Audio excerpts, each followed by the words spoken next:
Hello दोस्तों, स्वागत है आपका अपने यूट्यूब चैनल बैचलर्स टेक्नोलॉजी में। आइए भी जानते हैं क्लास 9 का फर्स्ट चैप्टर के बारे में।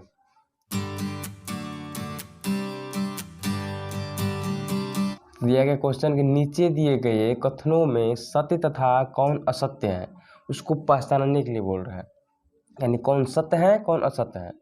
तो ए में दिया गया है प्रत्येक पूर्णांक एक परिमेय संख्या भी होती है। प्रत्येक पूर्णांक एक परिमेय संख्या भी होती है। उसका आंसर बता देते हैं सत्य। क्या हो जाएगा? सत्य। उसको विस्तार से बता देते हैं दोस्तों। तो प्रत्येक पूर्णांक, यह है संख्या रेखा, इसके बीच में 0 लेते हैं, 1 2 3, -1 -2 -3। इसके दाईं ओर जहाँ तक चाहे बढ़ा सकते हैं, बाईं ओर जहाँ तक चाहे बढ़ा सकते हैं। दोस्तों 0 एक पूर्णांक है, न तो धनात्मक है न ही ऋणात्मक है। 0 के दाईं ओर धनात्मक पूर्णांक होता है और 0 के बाईं ओर ऋणात्मक पूर्णांक होता है। तो कोई भी संख्या ले सकते हैं, जैसे 2/2 एक पूर्णांक है, इसके बटा हम 1 कर सकते हैं। तो आपको पता है कि परिमेय संख्या P/Q के रूप में होता है। परिमेय संख्या P/Q के रूप में। इतना ध्यान रखना है कि Q बराबर नहीं 0 होता है, यानी Q का मान जो होता है 0 नहीं होना चाहिए। इसके अलावा कुछ भी हो सकता है, 1 2 3 4। तो जैसे 2 दिया गया है और उसके बट्टा में 1 कर दिया, यानी वो P/Q रूप में हो गया। तो क्या हो गया?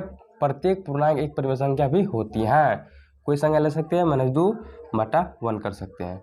तो हाँ, प्रत्येक पूर्णांक एक परिमेय संख्या भी होती है, ये सत्य है। दूसरा है दोस्तों, बोल रहे हैं कि प्रत्येक भिन्न एक परिमेय संख्या है। प्रत्येक भिन्न एक परिमेय संख्या है। तो दोस्तों को पता होगा कि भिन्न बराबर अंश बट्टा हर होता है। अंश बट्टा हर होता है, या कोई मान लीजिए 7/9 ले लिए, 7/9। और परिमेय संख्या भी क्या होता है, उसको भी 7/9 को हम परिमेय संख्या मान सकते हैं। परिमेय संख्या P/Q के रूप में होता है। और जब P/Q रूप में हो गया तो ये क्या हो गया? प्रत्येक भिन्न एक परिमेय संख्या होता है, क्योंकि भिन्न बराबर अंश बटे हर होता है।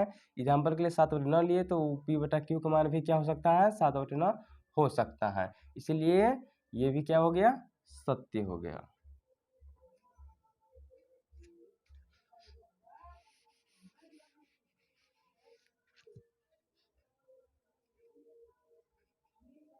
सी नंबर है दोस्तों कि प्रत्येक प्राकृतिक संख्या एक पूर्ण संख्या होती है। सत्य। प्रत्येक प्राकृतिक संख्या एक पूर्ण संख्या होती है, तो ये होगा सत्य। क्योंकि प्राकृतिक संख्या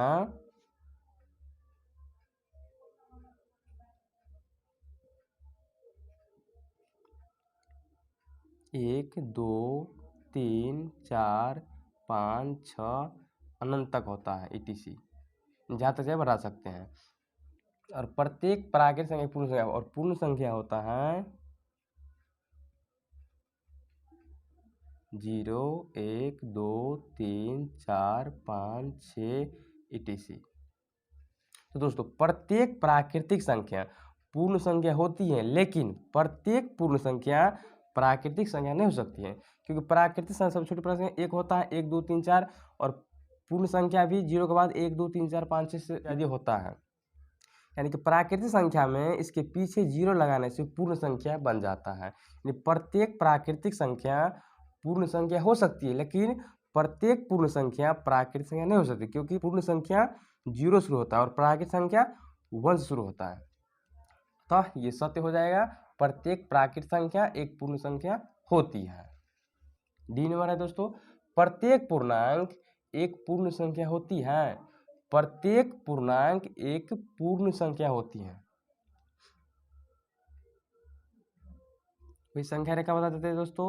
1 0 ले लिए, 1 2 3, -1 -2 -3। और पता है ना, 0 से दाईं ओर धनात्मक होता है, 0 से बाईं ओर ऋणात्मक हो जाता है। तो बोल रहा है कि प्रत्येक पूर्णांक एक पूर्ण संख्या होती है। तो पूर्णांक धनात्मक भी होता है, ऋणात्मक भी होती है, लेकिन पूर्ण संख्या हमेशा 0 से स्टार्ट होता है। 0, 1, 2, 3, 4, 5 etc जहाँ तक चाहे बढ़ा सकते हैं। लेकिन पूर्णांक क्या हो सकता है? -3, -2, -1, 0, 1, 2, 3, 4, 5, 6 बढ़ा सकते हैं, और इधर भी बढ़ा सकते हैं आप। यानी कि मान लीजिए कोई ले लिए पूर्णांक -3, तो -3 पूर्ण संख्या नहीं हो सकती है। तो दोस्तों समझ गए आप, इसका आंसर हो जाएगा असत्य। असत्य। दोस्तों ई नंबर है, प्रत्येक पूर्ण संख्या एक प्राकृत संख्या भी होती है। प्रत्येक पूर्ण संख्या एक प्राकृत संख्या भी होती है।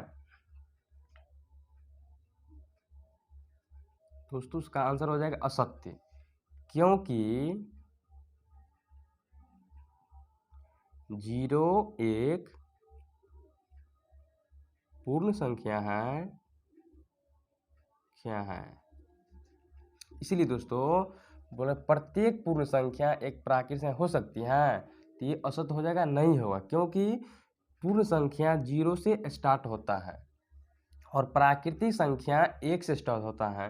यानी 0, 1, 2, 3, 4, 5 etc पूर्ण संख्या है,